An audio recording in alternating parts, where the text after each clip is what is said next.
decided we called the talk, virtual reality with the new Ricoh Theta S.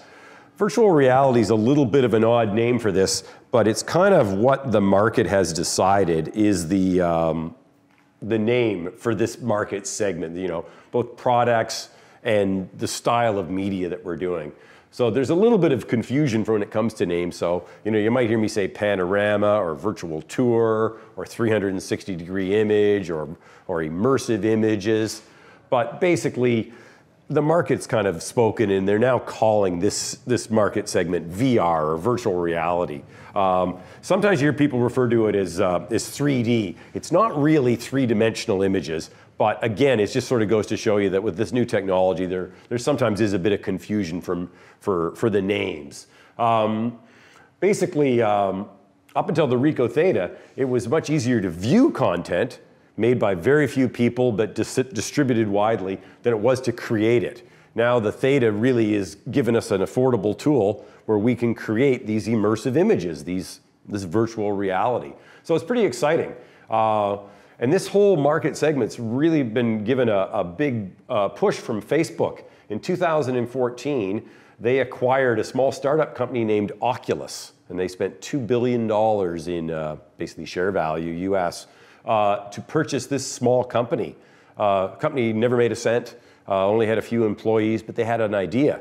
And their idea basically was a virtual reality headset. I don't know if anybody remembers the old days. We used to have these things called a Viewmaster, which was little film discs, and they were three-dimensional. And these headsets, now this is not an Oculus Rift, we don't have one. They're very hard to get your hands on. But that's basically what Oculus was all about. And Facebook saw that this was going to be a huge sort of future. And they're betting on the long game with this. And so they bought the company. The New York Times, for example, has shipped out 1.5 million little cardboard headsets so that their subscription holders, the people who buy the physical newspaper, can interact online with the 360 video content that they're producing. So they're doing 360 journalism. So it's very exciting times. But so that's kind of where we sit with what VR is. So let's just cut right to the chase. Let's take a picture. So I'm just going to very quickly just flip over to a live view from this Theta that's sitting right there on that small light stand. So let's get over here. And there we have it. So I'm just going to stand over here. So now I'm running a live view from the Theta through to the iPad, and I'm just connecting it up to the computer. But that's basically what we have. Now I'm going to bring the lights down just a little bit so you can see the screen. And there we go. So we've basically got a smart device, in this case an iPad, but they work on both Android and iOS products. And this is the user interface for the Ricoh Theta. So let's just go here. We'll just turn the exposure up a little wee bit. And let's take a shot. So I'm going to hold still. It's 1/4 of a second. It's not bright in here at all. But I'll just hold still. I'm going to actually just turn the sensitivity up to ISO 200 just quickly. So we'll get that. It'll be a little bit brighter. And then I'll just take the exposure down just a little bit. So let's get a shot here. So we press the big shutter button, which is the Theta symbol from the Greek alphabet. And it'll take a picture. You'll hear a little chirp. It's shot the picture. Now it's stitching it inside the Theta. So it does the assembly. There's 2 cameras in there, 2 sensors, 2 lenses. And now it's transferring it over to the iPad. All doing this by Wi-Fi. It's got its own built-in Wi-Fi hotspot. And here's the picture. And now we're interacting with it. So we had a real-time preview, and here we are. We've captured the complete sphere in 1 click. It's truly incredible. Now, let's just cut to the chase here and talk about how we've seen the good stuff. How did we used to do this? And how does this all fit in to what we're going to do with these images in the long run? So just slip over to our next slide here. I just want to I'll just bring out this. So before the Theta, we used to use big cameras and big lenses. And of course, you still can for the ultimate in image fidelity. So this is a digital SLR, and there's a fisheye lens on here. And this explains to you how we shoot a panorama. Think of it the hard way. So there's 2 fisheye lenses on the Theta. There's 1 fisheye lens here. So needless to say, it sees half of a hemisphere on this side, and then over where you guys are sitting, it sees another hemisphere. And the Theta takes these pictures simultaneously, assembles them, basically seamlessly, and then spits out the product to the iPad all in like 15 seconds. Well, here we have the professional way. We've got a fisheye lens here. It doesn't see half a hemisphere, it sees about a quarter, so we've got to take 4 shots around. So we rotate this, take a shot, rotate this, take a shot, rotate it, take a shot, pull the memory card out, go home, dump the files, do some work on them in Lightroom or whatever we like to use, put them into a stitching program. There's very few stitchers that can handle this type of file. Put them all together, fix the errors, because there's always errors because people have moved. The pictures aren't always synchronized together because it's taken us 20, 30 seconds to take the shot. And then eventually we get it all done and the moment's lost. The Theta is just perfect. It just shoots it instantaneously. But I've been using it like this way for, oh, I don't know, 7, 8 years. And I tell you, I'm not excited about this anymore. I'm excited about this because this is just delivering such unique images it's instant. So now we can take this picture right here. We'll just go over on the iPad. Let me just get this back here so we can see it. I'm just going to get us over to, just give me 10 seconds here. There's the iPad here. What do you say we just go over to Facebook? We're just going to go to the Michael's Camera We Can Help group, which you're more than welcome to join. There's been postcards circulated around, and if there's Ed at the back here with the camera in his hand, has got some extra postcards to hand out to you. And let's just very quickly post this panorama to Facebook. Facebook turned the switch on for Theta panos just 11 days ago. And the panoramic photographers worldwide are just going nuts. I would venture to say there's been a 95% adoption rate amongst people who shoot panoramas, both with Thetas and in the hard way, using Facebook. Everywhere I'm going within my pano community on Facebook, I'm seeing nothing but Facebook panoramas. It's just completely revolutionized everything. So let's just put one up here. So demo pano at Michael's. And always wants to do that in lowercase. Just quick. Camera.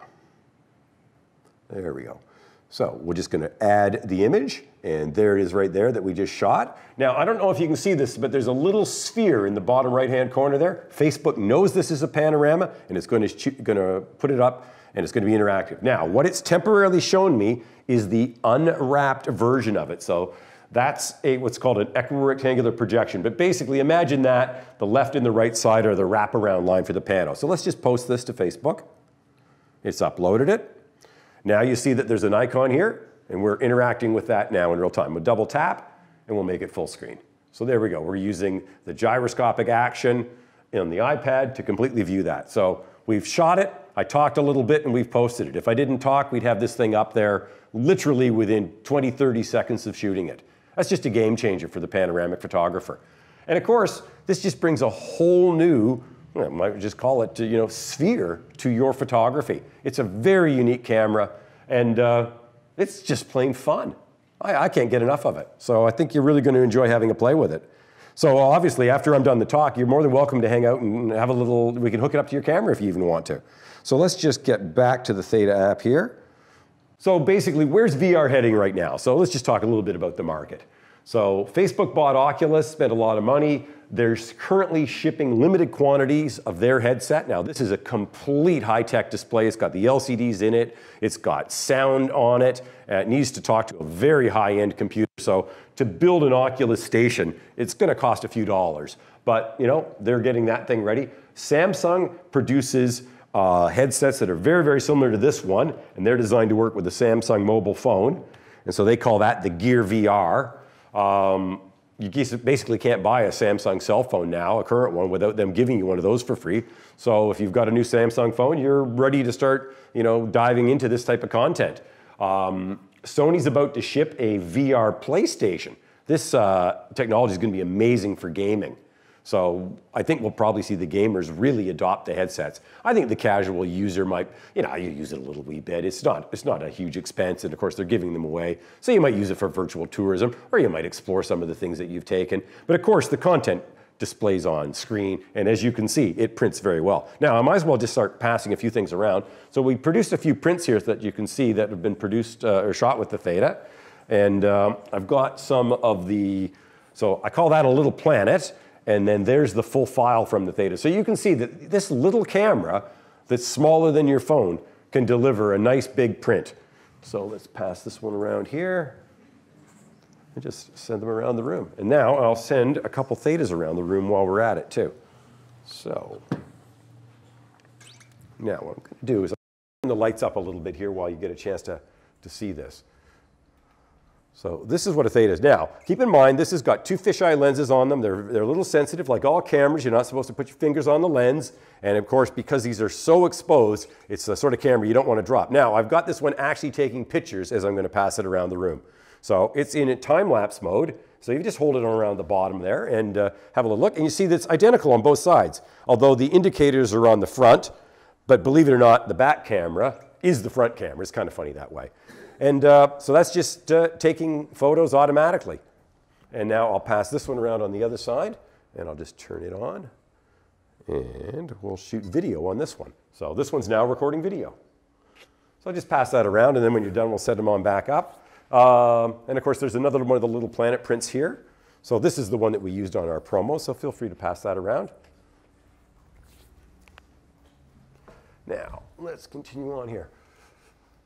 So where are we going to use our pictures? Well, YouTube and Facebook both support 360 video. And Facebook has just activated 360 still support just 11 days ago. And it's a game changer for me, because I'm a still photographer and I really like panoramic stills.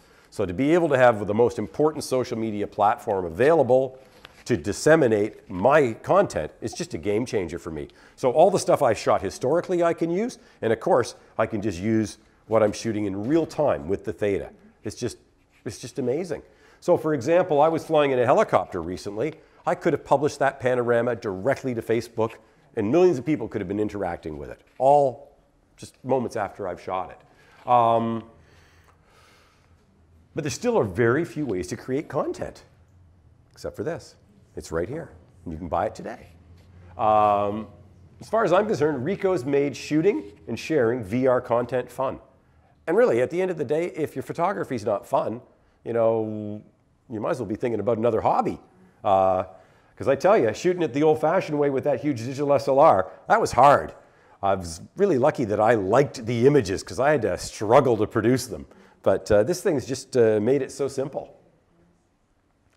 Oh, there we go. Makes VR simple. So up until now, it was very complex. There was huge delays between capture and delivery. I figured the Theta's increased my efficiency by a factor of 10,000 times. Is that incredible? It's going from crawling to having a supersonic scooter. I mean, it's just, do you remember when you stopped using a typewriter and you had a word processor? You didn't really get excited about the typewriter again. It's like when digital photography arrived, you weren't that excited about film anymore, unless you just had a total passion. I didn't touch a film camera for 13 years after I got digital. Digital was just a game changer for me. So for my panoramas, the Theta is that kind of game changer. And the Theta S is Ricoh's 3rd generation unit, and it's got a really unique optical design. If I just sort of show it, obviously it's been passed around the room. The lenses are so close together that it sees each side of the picture basically from the same point, which enables it to stitch. So when you see this camera trying to do it, if that's the one side of the picture, well, we can't have the camera over on the other side shooting the other way because the camera's in the road of the previous picture. You just cannot put two cameras together in a box and have them be close together. But Ricoh's done it. And the trick that they use is the sensor is not actually behind the lens. There's a prism in there. So they folded the optical path, kind of like the way the prism in a digital SLR works, where it shoots the scene from the lens up to your viewfinder. So basically, the sensors in here are on the side. And that's what's unique about this. So just out of curiosity here, let me show you what some other cameras look like that are competing in the marketplace. So basically here we have, so this is what GoPro's got. It's not shipped yet, but this is what GoPro is thinking that will be the solution. 6 cameras in a box. And that's not going to produce a file right on your phone. That's going to produce a lot of homework. And honestly, it's not going to produce a very good picture either. So that's GoPro's idea. Again, you can't even buy it because it doesn't exist. There are some homemade versions that are similar. Here, I'll put that away. So then what we've got is, what's Google doing? Google's got lots of money. They can make a camera. They got cars driving all over the world taking panos, right? Well, here's Google's idea. Let's add more GoPros. So then I got 16 of them in a ring the size of a trash can. Well, that's not going to work. Well, it sort of does, but I mean, you need a supercomputer to process the images. So that's what Google's great minds are at work. Here's what Kodak, albeit what used to be Kodak, which is now, I don't really even know what it is. So they've got two cameras that they've sticky taped together, basically. Again, you can't even really buy this in Australia. You've got to mail order it from the States or something. I've never even seen one. So for all intents and purposes, that doesn't exist. Samsung, well, they got to have something, don't they? They got the VR headsets they're giving away. Well, it turns out you can't buy their camera yet in Australia, but it does exist, but I've never touched it. I'd like to get my hands on it to test it. But again, it's a tennis ball with some legs. You can't put it in your pocket, and the lenses are too far apart. It's not going to give you a good panorama. So, you know, that's where that is. And Ricoh's, lo and behold, at their third iteration. And this is what their prototype was looking like. Well, they figured a way to collapse the lenses and get it close together and take what used to look like a hammerhead shark and make it into this little thing that just slips in my pocket. I take it everywhere I go. So Ricoh really knows what they're doing. So it's exciting times. Can I ask a question? Sure. So how will it go? I do a lot of drone work. How will it go with drones? I've seen quite a few people use it on drones. Normally, what drone do you have? We have lots of drones commercially. Oh, so you got some big ones? Yeah. Okay, well, normally when you're doing drone panoramas, you've got to take quite a number of frames to get the complete sphere. Obviously, with the Theta, you get one shot, which is very convenient. So there's no post-production really required on the images. Just need to have a way to mount it a little bit below the drone. So I've seen some people that are making some 3D printed parts that are running with an extra servo so that when they want to come in to land, they fold the Theta up like the landing gear does sometimes. If these images meet your requirement, you've seen the prints, if you think that's going to solve your problem, Theta's the way to go. You know, it's easy, it just works. Now, your distance to control it will be a little bit tricky because it's a Wi-Fi interface. So you'd set it up in time-lapse mode and just have it record images. Will they go on a drone or will they just... Let's wait for that a little bit. That's coming up. It does look that way, doesn't it?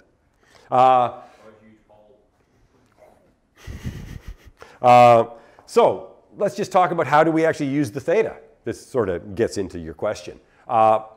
It's got a shutter button on it. You can use it handheld. So if I just go over here, I'll pretend it's not on this little mount here. Let's just take a picture. So it's taking a shot. So let's go over here and just grab that shot. So it's stored in the memory on the Theta, but I'm just going to very quickly go over here and go to the camera. So let me just bring this up so you can see what I'm doing, sorry. So let's zip over here to QuickTime. Okay, so I'm now looking at the pictures I've shot so far today on this particular Theta, and the most recent one here is the one I just shot with my hand, okay? So we'll just quickly download it. It's doing that over Wi-Fi, and then we'll show you what we've got. And here we are. And needless to say, my hand's in the picture. So if you do use it handheld, think about your hand creatively. Your hand is in the picture, and your thumb is really in the picture. But the Theta is not in the picture, which is kind of cool. The way that they've done their stitching is they sort of pinch the little bottom of the file so that you just sort of get this you know, your hand. But you see how my hand dominates the scene. So this is why I tend to not shoot handheld. But you can. And the other thing, of course, is you don't have to use the shutter button, because the whole point of having it on the smartphone or the tablet is to trigger it. And of course, you can use the self-timer. You got 2, 5, and 10-second self-timer. The Theta can stand on its own on a flat surface. Obviously, if there's wind, it could blow over. And you have to be very careful about the lenses on this thing. You don't want to scratch it up. You know, you've just spent a fair bit of money on a nice camera. Got to take care of it. It's got a nice little padded sleeve, which you store it in, and that cleans the lenses every time you put it in. But like any lens, you know, you don't want to put your fingers and get it all smudged up. So I like to put the Theta on poles. And so that's the answer to your question. I've got a couple of poles over here that I use to shoot my Theta pictures. And the Manchester Unity one that you see there was shot with this pole. So this is a 5-section, about 6-foot collapsed carbon fiber pole. And I basically just put this last little aluminum bit here on the top of this, just threads right in. The Theta weighs next to nothing. I can manhandle this at a 45-degree angle at full extension, which is 9.5 meters. And so that's how I've shot that picture hanging out over Swanston Street.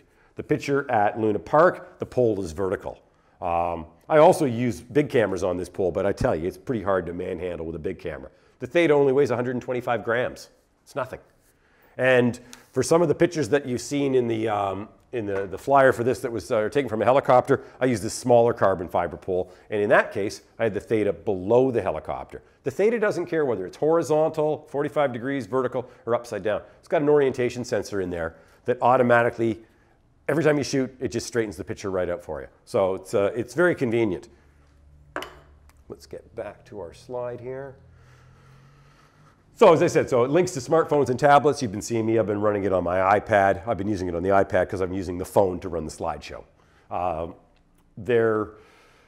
It shoots both stills and videos. I think the stills are spectacular. The videos are a little low resolution. They're very nice on iPhones, and you can do some really creative stuff with the videos and editing them with the Theta apps. And we've put quite a few little videos on our Instagram feed, and we've been getting very, very good engagement with them.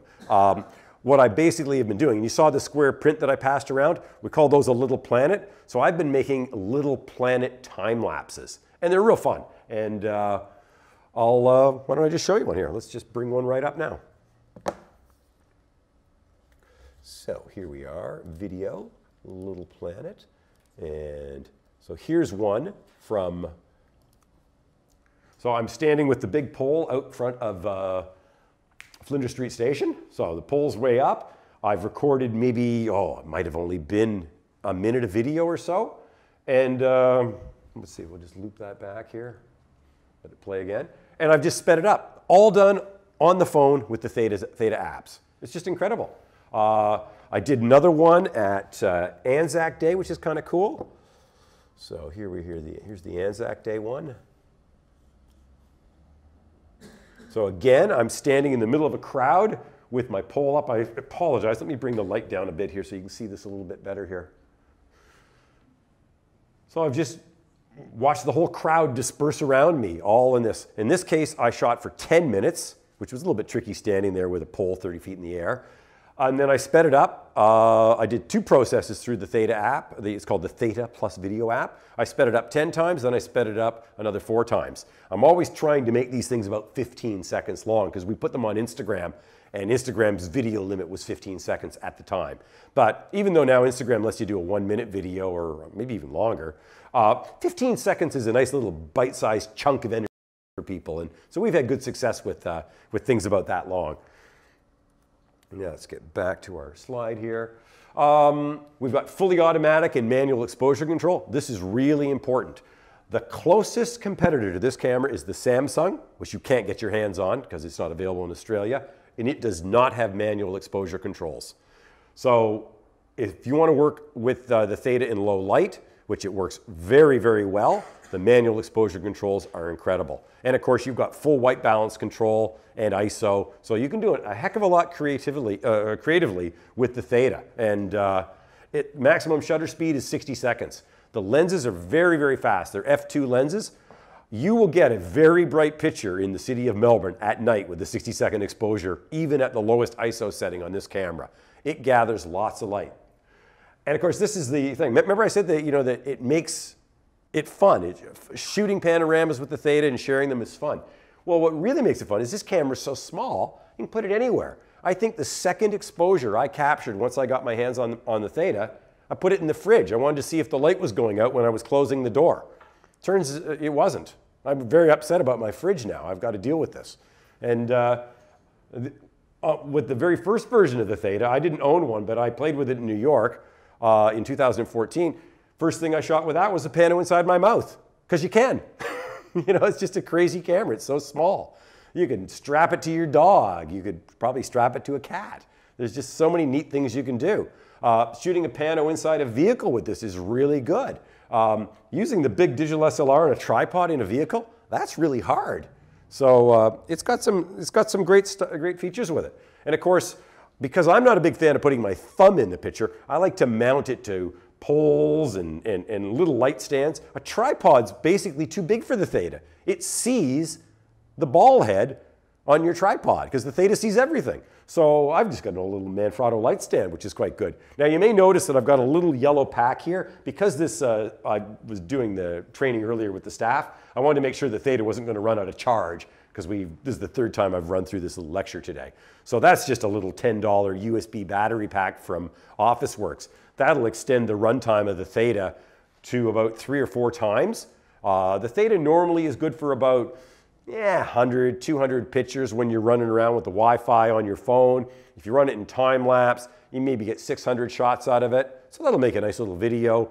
You can usually do maybe, if you're in video mode, I think it peaks at about 25 minutes for a video, and you can probably get 2 of those before the battery goes flat. So it's a built-in battery and the memory's built in. It's got 8 gig of memory inside, and like I say, the battery gives you about that kind of runtime. It charges through the USB port, and of course you can then plug a USB battery pack into it to give it a little extra runtime. So that's what I'm doing with that little yellow battery pack.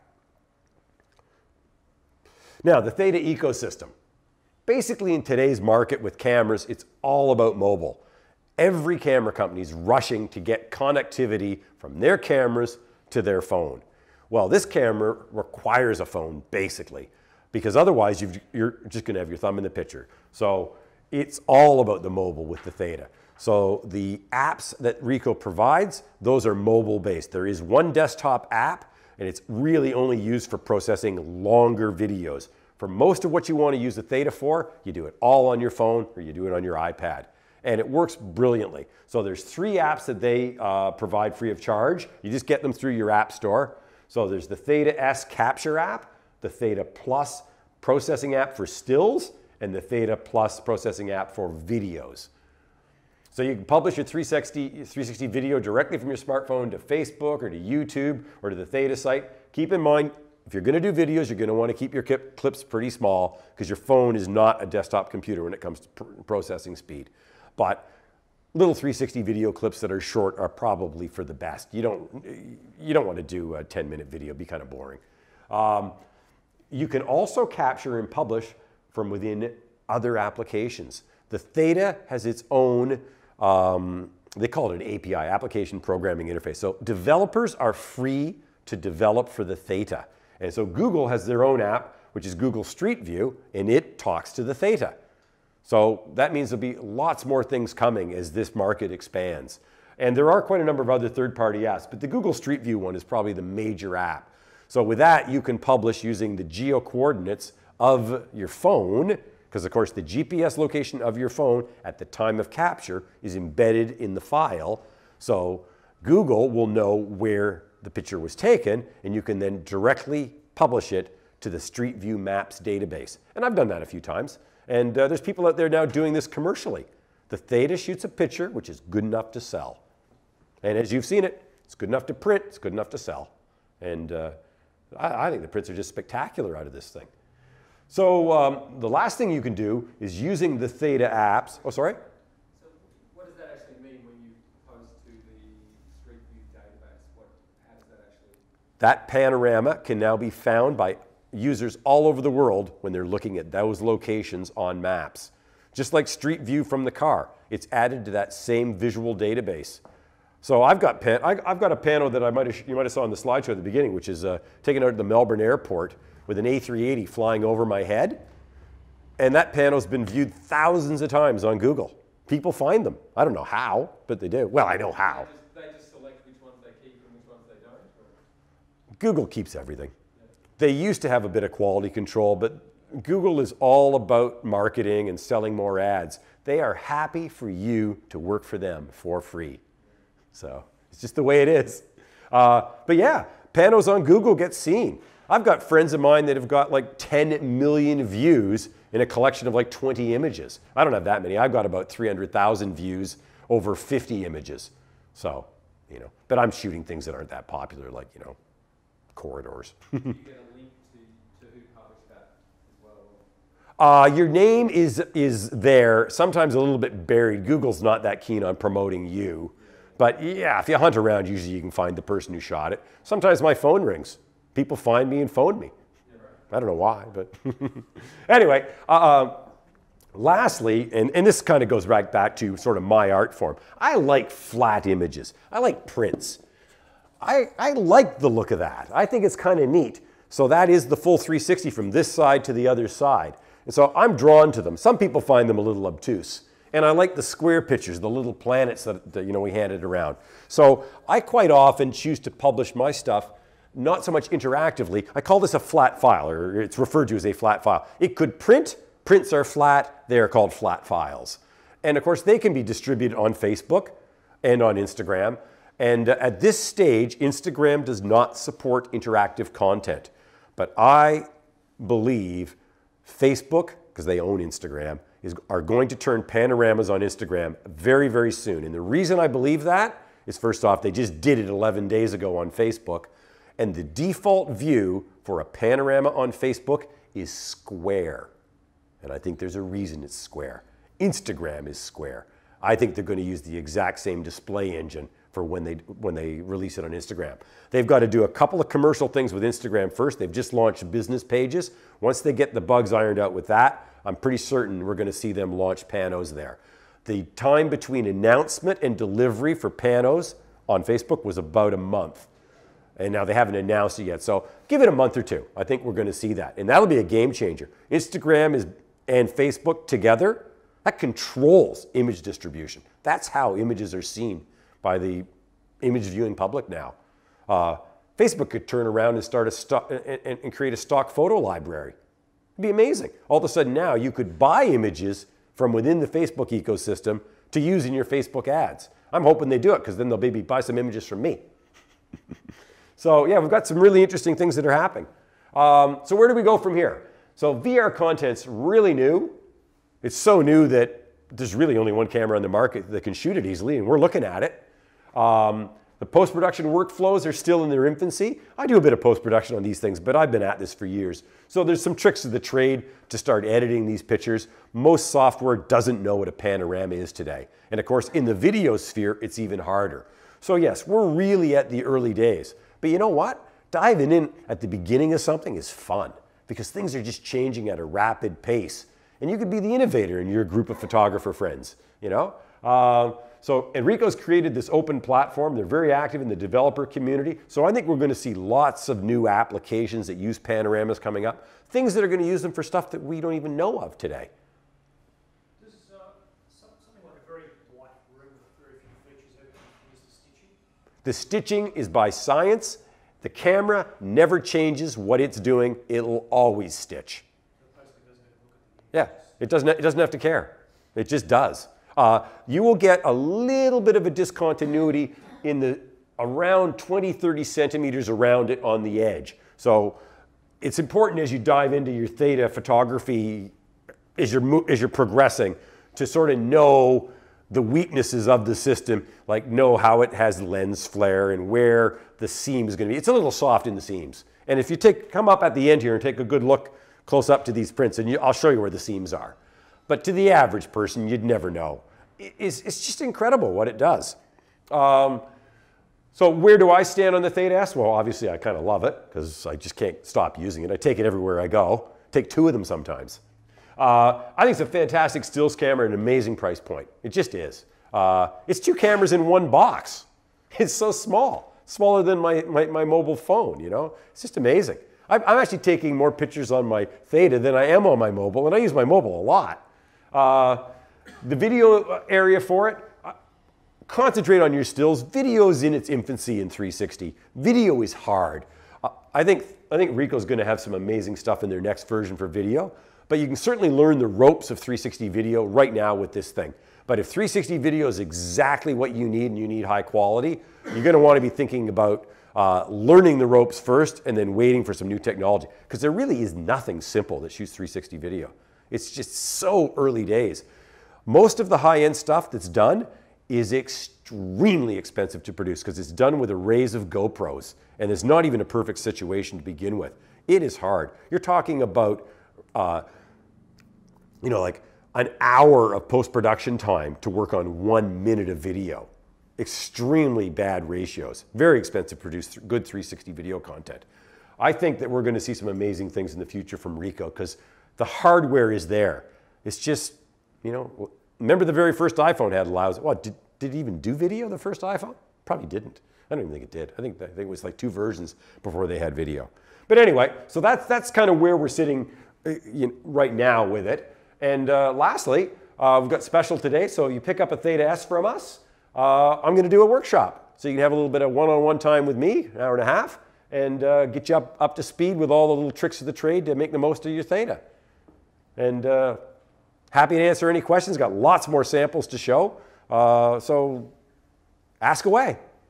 Where do you get the stills printed? Can they be printed at any? What a great question. Downstairs, right here. Talked to Chris in printing. He was so pleased with what he got out of these things. He's been telling everybody around as to how he's been doing them. But we've got a fine art print lab downstairs, and these have been printed and mounted right in-house. And very fast turnaround time. If you mount it, I guess it would be upside down on a drone, would you capture, because like when you have on the point you can see the 360 of the sky, so would you have the 360 of the drone? Yes, you will see the drone. So the way that people are mounting it upside down on drones are they're trying their best to hang the Theta down a little bit. But putting it on a fishing line and letting it swing all over the place, not a very good idea. But in general, the camera already on the drone can't shoot anything above it anyway. And what's above the drone? Sky. Everybody just fakes it in Photoshop. It's very, very simple. But that's one of the tricks of the trade of panoramic photography. Almost any drone can shoot a pano, but it takes between 30 and 60 frames to do it. And of course, that's 30 to 60 frames of potential errors. Drone moves, people move, things happen. Drone panoramic photography, the hard way, is hard. Harder than what I'm doing with that camera, and it's not moving. So a Theta on a drone, if it meets your image quality requirements, is a brilliant idea. So how far ahead do you reckon Ricoh is of the competitors? Oh God, miles, just miles. Yeah. 3rd generation and about to have, you know, what, we're going to see a 4th generation next year sometime probably? Yeah. Samsung's got their first one out. It's a little tennis ball, you know, with a bad user interface. Can't even buy it here. Kodak's still sticking it together with sticky tape. GoPro is a block of wood with 6 cameras shoved into it. You know, it's the closest thing is going to be maybe Nikon, but we haven't seen it yet. They've announced some specs, but we don't know what it is. Go ahead, Ed. I think it might be just worth mentioning also its popularity in terms of its sales in different markets globally. It's now the most popular compact camera on Amazon, and that's every compact camera is now the most popular. Do we have any idea how many actually have been sold? Are we talking 1 million or? I couldn't tell you off the top of my head. Yeah. We have a hard time keeping them in stock at the store, and Ed's with C.R. Kennedy's. They're the distributor. They've got a hard time keeping them in stock. Yeah, we do. And it's sort of caught, I think, Ricoh by surprise a little bit as well. There's a bit of production as well. So, but it's picking up now. The last 5 months has been almost doubled every month. So, Yeah. and with Facebook, I think next month's going to be bigger. Oh, this Facebook is the biggest game changer you could ever imagine for panoramic photography. I had to get on a plane on the Friday they launched it, and I couldn't play with it. No Wi-Fi in the air. So I'm doing some work for BMW on electric cars. Oh yeah? How would you do for a mounted car, or how would you manage the... Oh, almost any of the suction cuppy things that are used in the cinematography biz, all the little lightweight ones for GoPros and whatever, you can get a Ricoh mounted on that. The trick to getting good Ricoh stuff, though, is getting it a little bit away from whatever you've mounted it to. So obviously, keeping in mind you got to keep it safe. But as far as if I was in the car dealer business, I'd be putting a Ricoh Theta into every salesman's kit. Every time you take a guy out for a demo ride, I'd be shooting a selfie with him in the driver's seat. I'd be putting it on social media. I'd be tagging him. And his wife's going to make him buy that car because he'd be guilted into it. That's what I was thinking. Yeah, that's what I'd be doing. I'm doing BMW pop-up stores at the moment for the electric cars up the East Coast. I'm doing one in Hawthorne at the moment, and I might have to get one. Did you see the pano I shot of the BMW electric car? I came in late, so... Oh, I shot it at the, somebody was, I don't think it was you, it was a different gentleman, but the BMW little compact electric car was at the South Melbourne market. I shoved the Theta into it and took a demo. Send it through to BMW. I don't think anybody knew what they were looking at. Yeah, I can bring it up. Vehicle panels in a Theta are just incredible. Let's go find a Theta in a BMW.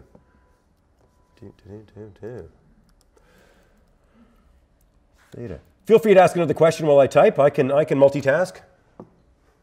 Anybody else got anything? File size, please. File size. Oh, file size. The file that it sends through the Wi-Fi to my phone is usually about 2 megabytes at 14 megapixels. And then it stores a slightly lower compression version, which is about 4 megabytes in the internal memory. And you get the files out of the internal memory through the USB port. Just plug it in and Lightroom sees the camera. And the resolution is 5,376 pixels on the long axes. So that's about the same resolution as the long axes of a 23 megapixel 5D Mark III. I would think these are about 80 centimeter wide prints, so we're probably at, well, I don't know, I have to divide the math out. Feel free to just come and take a good close look and you see how good the detail is. I mean, it's, these modern inkjet printers are incredible at blowing up even relatively low-res files. We did some tests with the digital wallpaper printer. I have no doubt in my mind we can take a Theta picture, the short axes printed floor to ceiling. No problem whatsoever. The video resolution of the Theta is a little, it's a bit odd. Actually, this is a good point. Let me show you what it looks like. Because what it produces is 2 spheres in a 1080p placeholder. So let me show you video from the Theta. So Equirect and okay, Equirex, video. Did I not do one here? Food photography. Okay, here we go. So here is the file right out of the Theta, shooting some video the other day. So what happens is this file gets transferred to your phone, and your phone can then turn that into the video version of these wide files. So they're called equirectangular. The problem is your phone doesn't have a lot of power. If you do a really long video and you transfer it, it's a huge file. They're about 120 megabytes per minute. And then of course your phone's got to do all the number crunching on it. Little 15, 30-second files, not a problem. Minutes, do them on your desktop. So can you make those interact with the video? Exactly. So your phone does that. So this is what the source file looks like. Now, here's what it looks like after it's been converted into equirectangular. Okay, same file. And then lastly, this file is what you then put up into YouTube or Facebook, and it gives you that virtual view. Remember I had the iPad, we had it? It was the same one. It was, yeah, it was this. It was from the food event. Yeah, and so then that is all interactive. On desktop, of course, you drag around the scene with your mouse. So my assessment on this is these are really good for mobile devices. They're not extremely high resolution, but on a small screen, they look bloody brilliant. So you don't know what the resolution is? 1080p. But it's not, it's a 1080p file, but it's not really, it's limited by the size of that original sphere. So those spheres are 960 pixels across. Okay. So you got 2 spheres that are 960, so they make up, each one is a hemisphere and they get distorted. So yeah, it's, join our Facebook group and take a look at some of the videos at your leisure at home. I've got some hosted. Now, I had another question back here. Okay, there's 2 ways to do them. The ones that I handed out, now I've done those on my desktop computer using a stitching program called PT GUI, which I've been using for like 14 years or so. And I take the output of the Theta, I do a little bit of work in Lightroom, a little bit of work in Photoshop, then I do a little bit of work in PT GUI, and then I put it all together, then we make the prints. And that's what we're going to be teaching, all these little tricks of the trade in the workshop. If you buy a Theta, you're going to get that workshop for free. So there's lots of little special sauce that's added. However, the Ricoh app, and I will demonstrate it right now, you can do a little planet right on your phone. So let's just go over here and get over to there. So what I'm going to do is I'm going to run the Ricoh Theta Plus app. See the icon? Like, unfortunately, my finger doesn't show up on the iPad when I press it, but it's this app right here. Okay, so there is one of the images that we've brought in, and I have chosen on the bottom here, little planet view. Now keep in mind, this is an iPhone app running on an iPad, so it's not filling the screen. But there you go, I'm dynamically making a little planet out of a shot that we did a little earlier today in this room. But I can do a whole slew of things. I can make a regular square rectilinear picture. So that's just like a virtual camera standing in the room. I can make the mirror ball projection, or fisheye, as you may call it. This is sort of the default Ricoh projection, and I kind of like it. It's fun. And again, back to little planet. You can make the floor. You can do whatever you want, you know. So, and then I can then save that to the camera roll. I can crop it. I can do there's some filters like Instagram here, and directly post it to Instagram. And I have in the field with my phone, with that 30-foot pole in my hand, shot, processed, posted, without bringing the Theta down from 30 feet. I've also done it from a helicopter. Shot it and posted it while flying. And I did it from a hot air balloon as well, which is just incredible. It's a game changer. No computer required. Shoot it and post it while flying. Now, we've got another question in the back. With the little world video you showed us before, did you do that the same way? Done on the phone. 100% done on a phone. Nice. I've got another question. With the photos, is it possible to stitch multiple photos together into like a video to play on Facebook? Well, in the time-lapse mode with the Theta can shoot a panorama every 8 seconds, and then you can then put those together in the Theta Plus app to build a time-lapse, or maybe it's the Theta Plus video. And then that time-lapse, you can then warp into Little Planet and do all sorts of crazy things. And if you want to do a little bit of extra work on your desktop, you can make the Theta time-lapses into 4K video. Actually, you can do them in 5K if you want. With the one limitation, the Theta only runs 1 frame per, 8 seconds per frame is the fastest it'll go. It will do 5 seconds per frame if you drop the res. But if you're going to drop the res, you might as well have shot video anyway. So I've been producing time lapses with it and also taking Theta video and speeding it up. I've got another Theta video that's sped up you might like here. Let me bring this one up. This one was from a hot air balloon, so it's kind of fun. So let's go here. Little Planet video.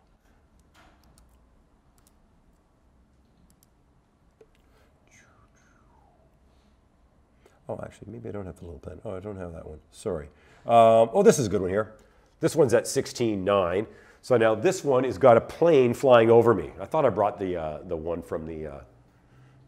So in the bottom of the frame here, you're going to see a plane coming in. Happens to be the largest plane in the world, and it flies right over me. So that's just straight video. That's video out of the Theta, warped into a Little Planet, and I just think they're so cool. I'm sorry? That one? Yeah, all done on mobile. Only thing that I didn't do on mobile was add the watermark. I did that, actually I did it in Photoshop. But probably had that online within, I don't know, 30 minutes of getting the Theta in my hand, which was probably an hour after the plane. Because I was in the helicopter when the plane was landing, so I had to get to the Theta because it was on the ground, because we had multiple Thetas. Any other questions? Just to clarify, when you said transferring images over Wi-Fi, does the file size actually change? On iOS, the file that it sends to my camera, so the iPhone, is not a different resolution, but it's a different file size. It's compressed a little harder. I'm finding they're averaging about 2 megabytes file size, whereas the average size on the camera is about 4 megabytes. From the few tests I've done with friends' Android phones, it seems that the Android version doesn't send a smaller file. It sends the original file. But that also means it probably takes just a little wee bit longer to send it. It's just the way the iOS version of the app works. You have to really pixel peep to see much of a difference in quality between them. 2 megabytes versus 4. When I'm printing them, I go for the larger file and do my work because I'm a bit of a perfectionist. But I'm shooting and posting in real time all the time, and it's no big deal. So do you say there's also the Android version of the apps as well? Yes, yes. The Theta apps exist for both Android and iOS. Now, Ed, are you using Android? Or you're iOS. I believe the video app doesn't exist for Android, but I'd have to check. I know that they're always making changes and there's always updating the apps. Most of the apps originally shipped for iOS, and from the few times I've used an Android phone with it, my personal preference is the iOS versions seem a little bit better. Just the nature of the beast. And are there specs of phones you would recommend to do the video and Well, if you're going to be processing video on a phone, you're going to want the fastest phone you can buy. I certainly have noticed that my iPad processes things quicker than my phone because my iPad is about one generation newer than my phone. Good excuse to get the iPad Pro then. Yes, yes, that's what I've been using.